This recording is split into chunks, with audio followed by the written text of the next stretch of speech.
the other thing, speaking of surviving boats, um, Everett Everett ended up buying the Kearsarge and scrapping it in the early 40s. I looked for the picture that we had, but at one point it was down at what we call the point, or our end of the property on the southern end of the lake, where the Kearsarge was run up onto the shore and the stern of it had sank. And I believe it was like that same winter that I want to say James, but I'm not sure of his first name, Crook, came and talked to Everett and said, "Can I have the pilot house off the boat?" And Everett sold it to him for like, I don't know, some nominal fee, maybe like $5 or $1 or something. He took it off, ran it down the lake in the wintertime on the ice, and put it in his front yard, and then donated it to the Historical Society in Sunapee. The nameplates that came off of the Kearsarge, Muriel ended up, I believe, donating to the Historical Society in Sunapee also. And what we have on the far side of the property, there's one building that has corrugated siding that was part on the Woodsum Steamboat Company property. Everett ended up cutting out squares on the two sliding doors on either end and taking windows out of the Kearsarge and screwing them onto that. There's even a door on the inside of the laundry that came off of it. And the reason that you can tell is that the glass has a slope to it. It's not square, but it has a bit of an angle so that it would look okay on the boat, that it would all be like a long continuous line. And so that's how I could tell that that's where they came from. What else do we have?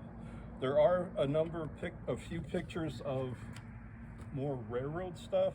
You can see where the turntable was over here. We have the two ends of the granite where the engines, I believe, would run onto it. And as far as I understand, it was more of a suspension turntable. And there's a couple of pictures where you can get a little glimpse of it in the rec room here. Now I'm losing a train of thought, so to speak. So, there's that. We also there's a couple of pilings down where the station used to be. And it's difficult. There's the iconic picture of looking down the wharf and seeing all the steamships heading north up the lake. And it's hard to, when you're down there now, to actually locate exactly where the wharf went out, but it pretty much heads directly across the lake, even though the granite that we have kind of faces south towards the harbor. If you're snorkeling or diving, you can find the old crib at the end of the wharf there. There's still a couple of iron posts to hold the logs in the center, and even closer to shore, there's a small mound where they shoveled the ashes out of the boilers, and there were what they call clinkers, the part of the coal that didn't burn, that turned almost to like a ceramic. There's a pile of them there also.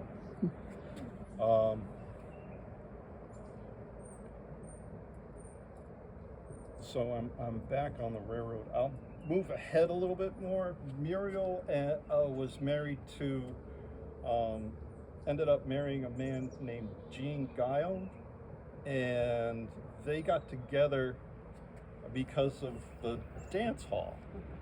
They ended up dancing together, and Everett rented the point to Gene, who was a pilot and had a seaplane who offered rides during the summer, and he kept his plane down at the point, and the two of them ended up marrying and had Allison and Joan. Gene ended up dying in 82 or so, and Muriel ran the business pretty much on her own for a number of years until it started to get to be a little bit much for her. And Joan and Allison met, and Joan ended up deciding that she would end up helping her mom out. And the two of us at that point, we kind of switched off. One of us always had the summer off to come up here and run the business, and we've been doing that ever since. I believe that's all. So this is your full-time job? This is no. This is just my summer job. Okay. We have a very short season. It starts on like Father's Day, and we end on Labor Day weekend. I used to be a school bus driver, and the reason for that was because of the schedule. Yeah.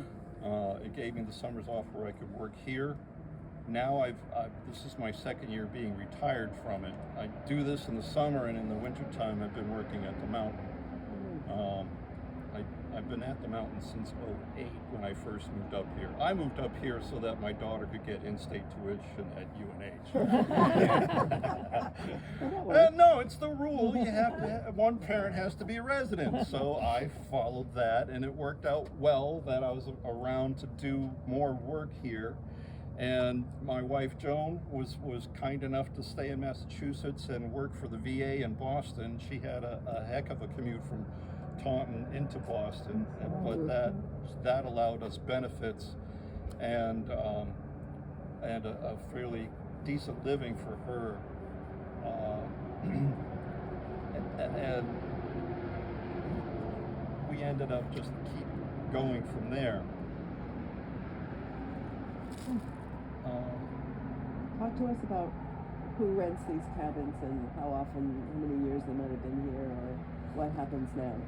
We have guests that are on their the fifth generation has shown up. Fifth. We have one woman who's been coming here for 60 years roughly, since she was a little child. This was our 93rd season since we incorporated in 33. I mean, we could go back a little bit farther than that. But so basically, you know, everybody pulls in and they look at the place and, oh, it's wonderful, and they want one of these cabins over here to the right, or my right, and the bigger ones. And basically, Joan and I have to say, no, sorry, they're rented. They're always rented. And people joke about, you know, I want to be able to stay like a second week before I die. And we're like, well, you know, we do the best we can. We have a policy, you can skip a year, but come back and still get the same cabin. But if it's 2 years, you give it up. So basically that's, we have the same clientele year after year after year. And because of that, we don't advertise. Because we'd end up saying no. I mean, my one story, there was a bunch of firemen who rented a VRBO or Airbnb. They showed up to the place, and it turned out it was a scam. Somebody else was already there. They went to the Salt Hill, talked with maybe Lynn Toohey, the Toohey family, right? They're like, oh, you should, or maybe it was in Newport, forgive me. And you should try Davis Cabins. We just happened to have an open cabin. They were in number 10. The guys loved it. They're off fishing and so on and so forth. And they're like, this is great. We're going to tell our friends. And my line was, don't. Please don't. We have enough clientele. And I don't mean to be audacious about it, but we would end up just saying no to people. And during the pandemic, we got a number of calls because nobody could fly anywhere. Everybody could only drive, and we're fortunate enough to have like single entry cabins and so on and so forth. So at the end of the summer, Joan was like, if I get one more call from one more person who says they've got a 20-foot boat and a dog, I'm going to go crazy.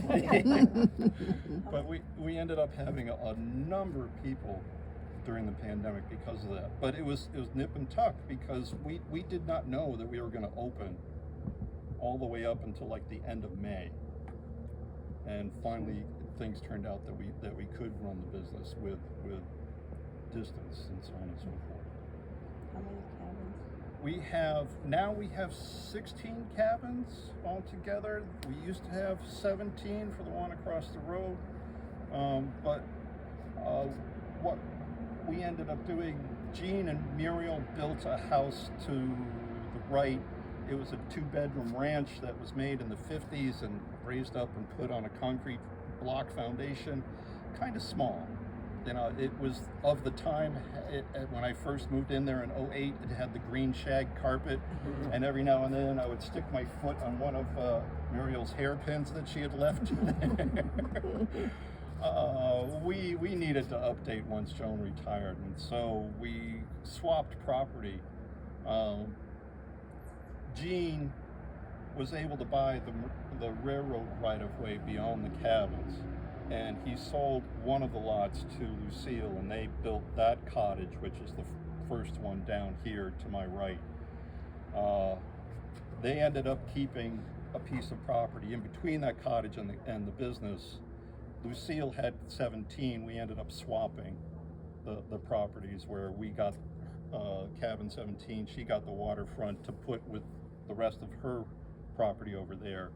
We took 17 down and built our nice new house. So that's where things are at with that. If I missed anything, you know, please, you could grab me later. I have a bunch of other documents inside here in the rec room I'd like you to look at. Some of the tickets from the ticket booth, a steamboat schedule, the certification of one of the steamboat captains. We made it into the Sunapee magazine. I believe that was on your email. We also made it into the Mount Sunapee magazine once. Not that we, you know, were looking for the publicity. It just happened that Lynn Toohey was writing for them. After that, I guess we can go on a walking tour around, or you guys can walk on your own.